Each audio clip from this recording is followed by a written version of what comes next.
আসসালামু আলাইকুম সম্মানিত ভিউয়ার্স। আমাদের বাংলাদেশে বর্তমানে বিদ্যুতের যে দুরবস্থা চলতেছে এটা সবার জন্যই দুঃখজনক। এখন সরকারকে বললে সরকারের এক্সকিউজ থাকে। আয়ারল্যান্ডের বিদ্যুৎ ব্যবস্থাটার ব্যাপারে আমি একটা ধারণা দিতে চাচ্ছি আপনাদেরকে, এটা কীভাবে কাজ করে। যেমন সোলার প্যানেলগুলি, আমাদের দেশে কিন্তু সোলার প্যানেল অনেকে ব্যবহার করে। এখন আয়ারল্যান্ডে যাদের সোলার প্যানেল আছে ওনারা কিন্তু ওদের ব্যবহারের অতিরিক্ত যে বিদ্যুৎটা হয় এইটা ওনারা ন্যাশনাল গ্রিডে সাপ্লাই দেয়। গুরুত্বপূর্ণ কিন্তু একটা তথ্য, যেমন আপনি যে পরিমাণ বিদ্যুৎ ব্যবহার করেন সোলার থেকে, বাকি এনার্জিটা আপনি সরকারি গ্রিডে সাপ্লাই দেন, তখন সরকার আপনাকে ওই বিদ্যুতের জন্য টাকা দেয়।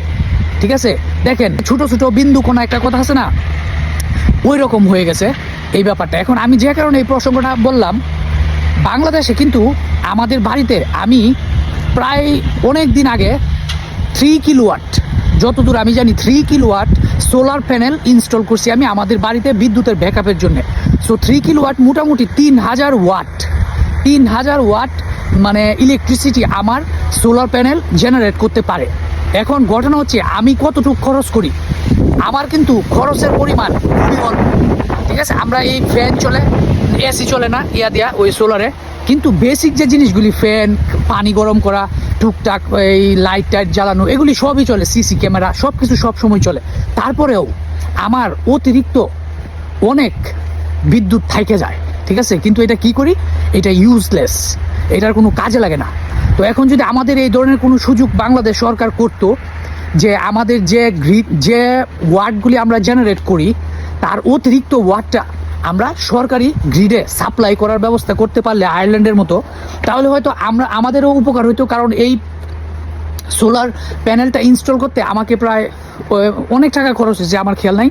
তো এটা আমারও ভালো হইতো, আর যারা বাংলাদেশে বিদ্যুতে গরমের দিন কষ্ট করতেছে ওনাদেরও কিছুটা সাশ্রয়ী হইতো। বাংলাদেশের পরিপ্রেক্ষিতে হাজার হাজার, আমার মনে হয় লক্ষ লক্ষ মানুষের সোলার প্যানেল আছে, ওনারা যদি এইভাবে একটু একটু করে মেইন গ্রিডে সাপ্লাই দিতে পারে তাহলে আমার মনে হয় এটা আমাদের জন্য ভালো হইতো।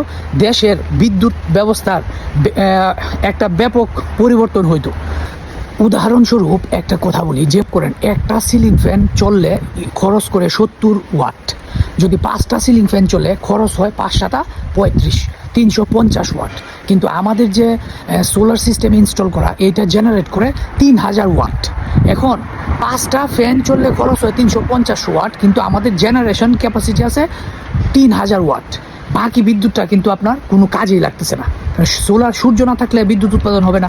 তো সূর্য থাকাকালীন সময় যে বিদ্যুৎটা উৎপাদন করা হচ্ছে এটাকে যদি ব্যবহার করা যেত তাহলে আমাদের অনেক উপকার হতো। এটা আশা করি সরকার এই ব্যাপারে চিন্তা ভাবনা করবে। তো এনিওয়ে, আমার এই ভিডিওটা কাজে লাগবে কিনা জানি না, তারপরে বললাম আর কি, যেহেতু আয়ারল্যান্ডে এই সিস্টেমটা চালু আছে, তো বাংলাদেশ সরকারের যারা এইসব ব্যাপারে অভিজ্ঞ আছেন তারা হয়তো ব্যবস্থা নেবেন আশা করি, তাতে আমাদের দেশের বিদ্যুৎ ঘাটতি কিছুটা কমবে। ভালো থাকবেন, আমাদের পেজ অরেঞ্জ গ্লোবাল কনসালটেন্সি লিমিটেডের সাথে থাকবেন। ধন্যবাদ, আসসালামু আলাইকুম।